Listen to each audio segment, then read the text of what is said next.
Good morning to everyone. I hope आप सभी अच्छे होंगे और मेरे चैनल के माध्यम से आप धीरे धीरे अपने अंग्रेजी को इम्प्रूव कर रहे होंगे। आज मैं फिर एक एसेंशियल वर्ड्स लेकर आया हूँ जो जब जब भी हम क्रिकेट यानी मैच देखते हैं तो उसमें कोई ऐसा वर्ड्स आ जाता है जिससे हम नहीं समझ पाते हैं, और कोई कोई ही नहीं, उसमें बहुत ऐसे वर्ड्स आते हैं जिसको हम नहीं समझ पाते हैं। देखिए, दो तरह के वर्ड्स होते हैं। एक जनरल वर्ड्स होते हैं जो बोलचाल की भाषा में हम लोग अधिकतर इस्तेमाल करते हैं।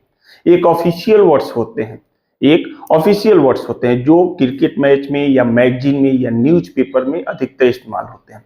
देखिए, ऑफिशियल और जनरल में कोई बड़ा डिफरेंस नहीं है। कुछ वर्ड्स ऐसा होता है जो हम कंटिन्यू उसको बोलते बोलते बोलते बोलते बोलते बोलते बोलते बोलते अपने जुबान पर रख लेते हैं और हमेशा उसी वर्ड का इस्तेमाल करते हैं, जबकि उसका और भी वर्ड्स होता है वो हम लोग नहीं इस्तेमाल करते हैं। सिंपल सा ये लेसन मैं बताने से पहले आपको मैं कुछ समझाना चाहूँगा, समझिएगा। देखिए, अगर पानी का अंग्रेजी पूछे ना आपसे तो आप तुरंत क्या जवाब देंगे? सोचिए, वाटर, तुरंत वाटर देंगे, ठीक है ना। अगर 100 बच्चों को लाइन में खड़े करके अगर मैं पूछूं कि पानी का अंग्रेजी क्या होता है तो हमको निश्चित रूप से आंसर मिलेगा वाटर। और वो भी 98-99 बच्चे ऐसे होंगे जो वाटर ही जवाब देंगे। एक दो बच्चे ऐसे होंगे जो एक्वा, एक्वा मतलब ही होता है पानी। देखिए, शुद्ध जब पानी होता है, पीने योग्य जो पानी होता है उसे एक्वा बोलते हैं, और बाकी नॉर्मल हम वाटर का प्रयोग करते हैं। ठीक उसी प्रकार देखिए, बोलचाल का जो वर्ड्स होता है हम लोग इस्तेमाल करते हैं, लेकिन ऑफिशियल वर्ड जो होता है वो अधिकतर कोई ना कोई इवेंट में इस्तेमाल किया जाता है। देखिए, ये स्पोर्ट्स वर्ड्स यानी स्पोर्ट्स से रिलेटेड वर्ड्स हैं। आज हम इसी के बारे में जानेंगे।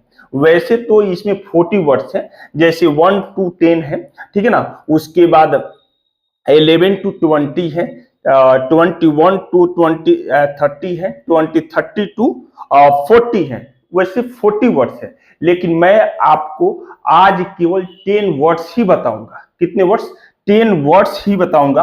और इसी 10 वर्ड्स को समझने की कोशिश कीजिए, क्योंकि अगर मैं 40 वर्ड्स को एक्सप्लेन करने लगूं तो वीडियो लंबा हो जाएगा, ठीक है ना। और आई थिंक आपको पूरा एडजस्ट नहीं कर पाएंगे, तो 10 वर्ड्स ही समझिए। और मैं नेक्स्ट वीडियो क्लिप में मैं समझा दूंगा। पहला जो वर्ड्स है फेबुलस शॉट। फेबुलस शॉट जब हम क्रिकेट मैच देखेंगे तो देखिएगा उसमें आता है fabulous shot, mister Virat Kohli just hit it the fabulous shot. तो शॉट, फेबुलस शॉट मतलब बहुत बढ़िया ही, लक्ष्य भेदी ही उसने क्या किया? शॉट मारा, ठीक है ना। क्या किया?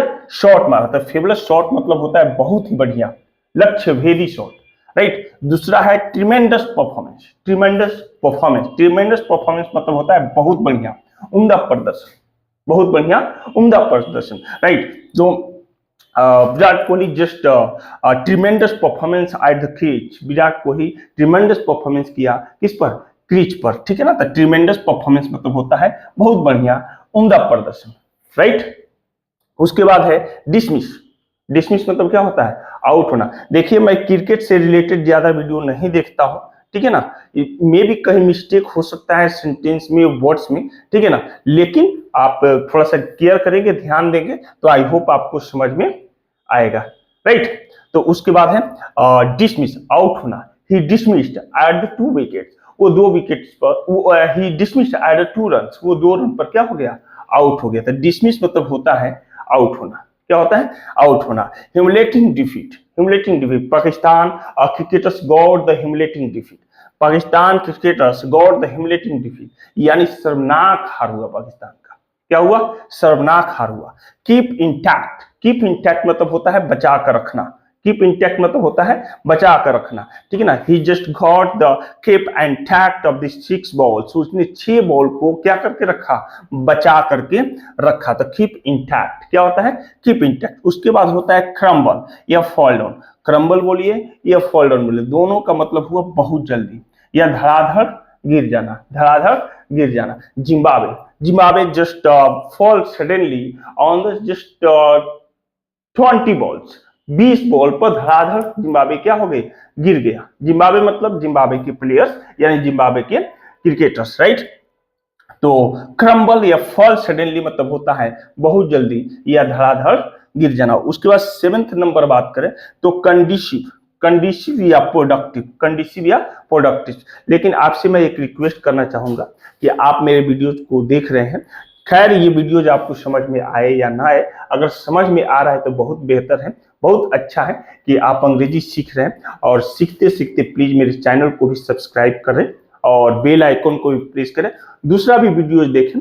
अगर इससे थोड़ा कम सबक मिल रहा है, कम सीख मिल रही है, तो दूसरा वीडियो देखें, दूसरा से इससे भी ज्यादा मिलेगा, इससे भी ज्यादा आपको समझ में आएगा। तो प्लीज बेल आइकन को जरूर प्रेस करें, सब्सक्रिप्शन का बटन जरूर प्रेस करें, ताकि हर एक छोटे छोटे वीडियोज का नोटिफिकेशन आपके मोबाइल पर आसानी से जाता रहे और आप घर बैठे बैठे अंग्रेजी सीखते रहें और अपने बच्चों को, अपने पड़ोसियों को या अपने भाई भतीजा को भी सिखाते रहें।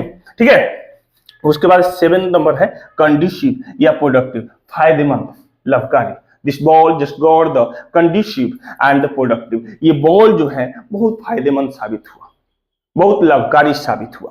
ठीक है ना। उसके बाद कंसोलिडेट या मेक सॉलिड, कंसोलिडेट या मेक सॉलिड। कंसोलिडेट और मेक सॉलिड मतलब होता है मजबूती देना, प्रदान करना, मजबूती देना, प्रदान करना। ठीक है ना। तो mister Dhoni just consolidate of this match, इस मैच को मिस्टर धोनी ने क्या किया, मजबूती दिया। क्या किया, मजबूती दिया। उसके बाद है अपसेट, उलटफेर, upset. The umpire of this match just got the upset.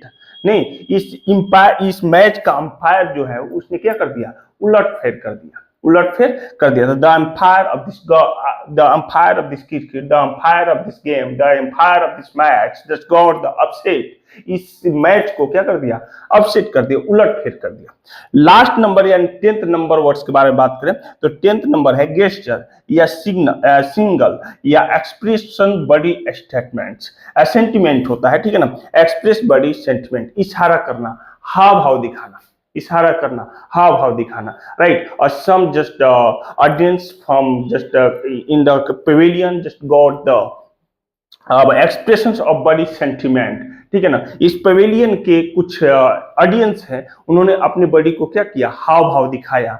And that's become the players of this crease a very excitement to play the cricket, right. तो गेस्चर या सिंगल या एक्सप्रेशन बॉडी सेंटिमेंट मतलब होता है इशारा करना या हाव भाव दिखाना। तो आई होप आपको ये 3 वर्ड्स समझ में आया होगा। अब आप कभी कभी सोचते होंगे कि इससे सेंटेंस बनाए तो और ज्यादा समझ में आएगा। ठीक है, देखिए अंग्रेजी का मैं हर वीडियो में मैं बताया हूं कि अगर आपको अंग्रेजी सीखना है तो कभी 10 मिनट अंग्रेजी में न्यूज देख लिया कीजिए, न्यूज 10 मिनट इंग्लिश में क्रिकेट सुन लिया कीजिए। और सुनते वक्त ध्यान रहे, देखते वक्त ध्यान रहे कि नीचे सबटाइटल वाला होना चाहिए। क्या होना चाहिए, सबटाइटल वाला। जैसे हमने यहाँ लिखा है ना कि अपनी आत्म को बदलाव में बदलाव की भी एक आदत बनाइए, ठीक है ना। तो नीचे जब सबटाइटल वाला होगा ना, ये आपको सबटाइटल दिख रहा होगा, ये सबटाइटल नहीं है, हमने ऐसे ही बच्चों को समझाने के लिए लिखे हैं, ठीक है ना। तो सबटाइटल वाला देखेंगे ना तो उस पर भी आपका ध्यान जाएगा, वो क्या बोल रहा है आपको समझ में आएगा, ठीक है ना। अरे भाई एक दिन नहीं समझ में आएगा, दूसरा दिन नहीं समझ में आएगा, तीसरा दिन नहीं समझ में आएगा, चौथा दिन, कब तक नहीं समझ में आएगा, कब तक नहीं समझ में आएगा। एक वक्त जरूर आएगा कि आपका वक्त बदलेगा, यानी आपको जरूर समझ में आएगा, ठीक है ना। तो 2-4 दिन 10 दिन नया जब सीखेंगे तो दिक्कत होगी, लेकिन कंटिन्यू जब देखने लगेंगे, सीखने लगेंगे तो आपको कोई दिक्कत नहीं होगी। देखिए वैसे तो क्रिकेट का जो इंग्लिश एंकरिंग होता है, इंग्लिश में जो बोलते हैं, वैसे मेरे को भी उतना समझ में नहीं आता है, लेकिन ऐसा भी नहीं है कि मुझे थोड़ा सा भी नहीं समझ में आता है, मुझे समझ में आता है, मैं देखता हूं और समझ सकता हूं, ठीक है ना। लेकिन अब वर्ड्स की बात करें और आपको समझने की बात करें तो यही सारे वर्ड्स उठकर उसमें जाते हैं और वो लोग बोलते हैं, और आसानी से हम भी धीरे धीरे करके या आप भी धीरे धीरे करके सीख सकते हैं। क्या कर सकते हैं, सीख सकते हैं। तो आई होप आपको ये 3 वर्ड्स समझ में आया होगा। कौन सा वर्ड्स पर आप सेंटेंस बनाना चाहते हैं नीचे मुझे कमेंट करके बताइए, मैं जरूर टाइप करके, ठीक है ना, या टेक्स्ट मैसेज करके आपको समझाने की कोशिश करूंगा। तो फिर मिलूंगा एक नेक्स्ट वीडियो क्लिप में, नेक्स्ट एसेंशियल चैप्टर के साथ। तब तक के लिए तहे दिल से धन्यवाद। Bye bye, take care.